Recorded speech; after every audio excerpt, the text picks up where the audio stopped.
अनुराग की पत्नी का अभी 2 महीनों पहले ही एक्सीडेंट होने की वजह से देहांत हुआ था। वो अपने पीछे एक छोटी 2 साल की बच्ची को छोड़ गई। अनुराग की पत्नी के देहांत को अभी 2 महीने ही हुए थे कि अनुराग के घर वाले अनुराग को शादी करने के लिए कहने लगे। उनका कहना भी ठीक ही था। वो अनुराग के लिए अच्छा ही सोच रहे थे, क्योंकि अभी अनुराग 25 साल का ही तो था और फिर छोटी बच्ची को संभालना, साथ में काम भी करना, दोनों काम एक साथ नहीं हो सकते। लेकिन अनुराग ने फिर भी शादी करने से इनकार कर दिया और कहा कि मैं अभी शादी नहीं कर सकता। जब मुझे शादी करनी होगी तब मैं आपको बता दूंगा। ऐसे ही कुछ साल बीत गए, लेकिन अनुराग ने अभी तक अपनी शादी के बारे में नहीं सोचा। वो अपने काम और अपनी बच्ची की परवरिश में इतना खो गया कि उसको अपने बारे में सोचने का भी वक्त नहीं था। तभी उसकी लाइफ में प्रेरणा की एंट्री होती है। आप सोच रहे होंगे ये प्रेरणा कौन है?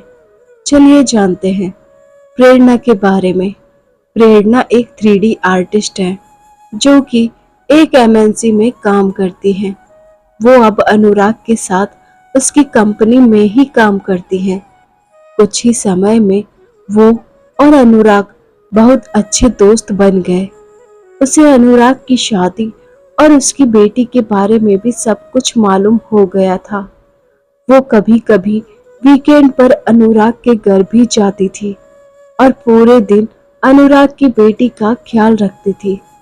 ऐसे ही कुछ दिन बीत गए। अनुराग अपने चाचा के पास वाले घर में ही रहता था। उसकी चाची ने एक बार प्रेरणा को कह दिया कि अनुराग तो तुम्हारा दोस्त है, वो हमारी तो नहीं सुनता, शायद तुम्हारी ही सुन ले। तुम उसको शादी के लिए मना लो तो उसके और उसकी बेटी के लिए अच्छा होगा। प्रेरणा ने मौका पाकर उससे शादी के लिए बात की तो अनुराग ने साफ इनकार कर दिया। उसने कहा कि पहली बात, कोई लड़की एक शादीशुदा से शादी क्यों करना चाहेगी? अगर वो तैयार होगी तो अपने घर वालों की जबरदस्ती से। मुझे जबरदस्ती की शादी नहीं करनी। और दूसरी बात, वो अगर मेरी बेटी को नहीं अपना सकी तो मेरे शादी करने का कोई मकसद ही नहीं रह जाएगा। प्रेरणा ने कहा कि तुम सही कह रहे हो, लेकिन अगर कोई ऐसी लड़की मिल जाए जो तुमसे भी प्यार करे और तुम्हारी बेटी को भी अपनाए, बेटी की तरह प्यार करे तो?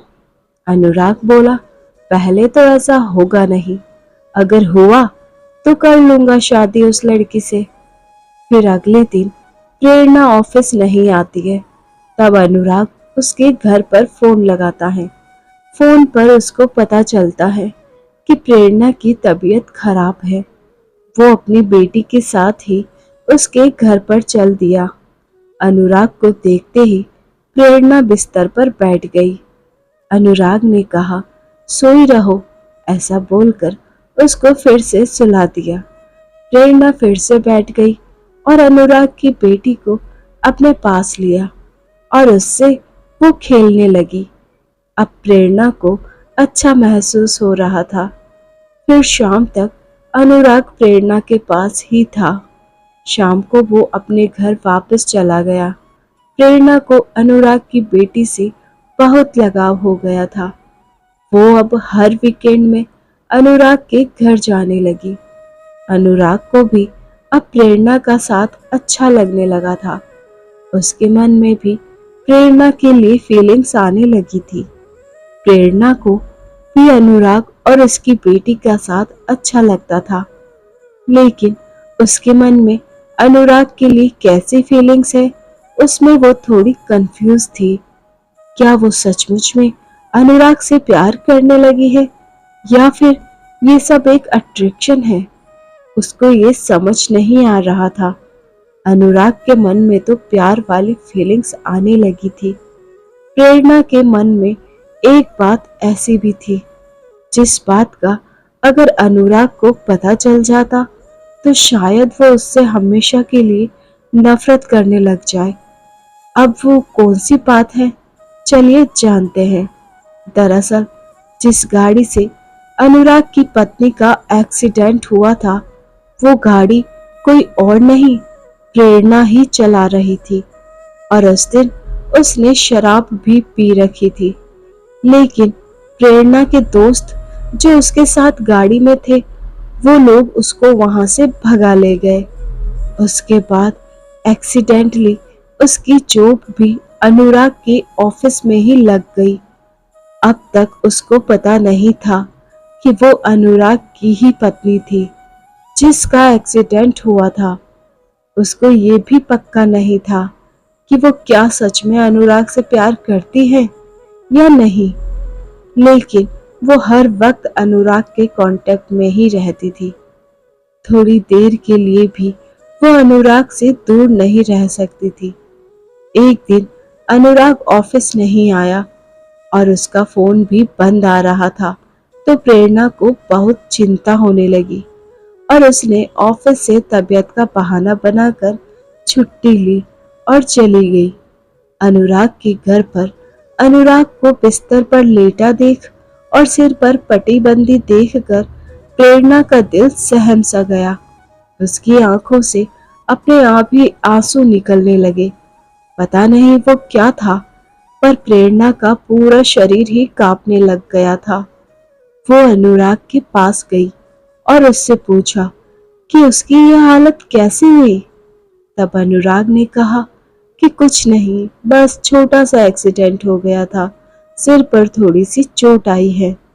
उसके बाद अनुराग ने पूछा कि तुम इतनी सी बात पर रोने क्यों लगी, हम आपके हैं कौन। तब प्रेरणा ने अपने प्यार का इजहार कर लिया और कहा कि पहले मुझे कंफ्यूजन था कि मैं तुमसे प्यार करती हूँ या फिर ये सब एक आकर्षण है, लेकिन आज तुमको देखकर, आज मेरी जो हालत हुई उससे मुझको यकीन हो गया कि ये आकर्षण नहीं, प्यार है। क्या तुम मुझसे शादी करोगे? मैं तुमसे प्यार करूंगी, साथ में हमारी बेटी को भी उतना ही प्यार दूंगी। कुछ दिनों बाद उनकी शादी तय हो गई। शादी में अभी 3 दिन बाकी थे। तभी प्रेरणा के एक दोस्त ने उसको बताया कि जिससे तुम शादी कर रही हो उसके पति का ही एक्सीडेंट तुमने किया था। ये सुनते ही प्रेरणा के पैरों के नीचे से जमीन निकल गई, लेकिन वो अनुराग को धोखे में रखकर उससे शादी नहीं कर सकती थी। इसलिए उसने शादी के 2 दिन पहले ही अनुराग को पूरी बात बता दी। उसकी बातें सुनकर अनुराग टूट सा गया और अपने आप को एक कमरे में बंद कर लिया। प्रेरणा बाहर से दरवाजा खटकाती रही, पर अनुराग बाहर नहीं आ रहा था। बाहर बस सामान के टूटने की आवाजें आ रही थी। अब आप बताइए दोस्तों कि अनुराग को क्या करना चाहिए। मेरी इस कहानी को आपके सुझावों का इंतजार है। जिसका जवाब मुझे सबसे अच्छा लगेगा उसका जवाब मैं इस कहानी में आगे लिखूंगी। कमेंट में अपना जवाब जरूर लिखिए। अगर आपको ये कहानी पसंद आई हो तो इसे लाइक और शेयर जरूर कीजिए अपने दोस्तों के साथ। चैनल पर नए हैं तो सब्सक्राइब करना ना भूलें। साथ में बेल आइकन को प्रेस करें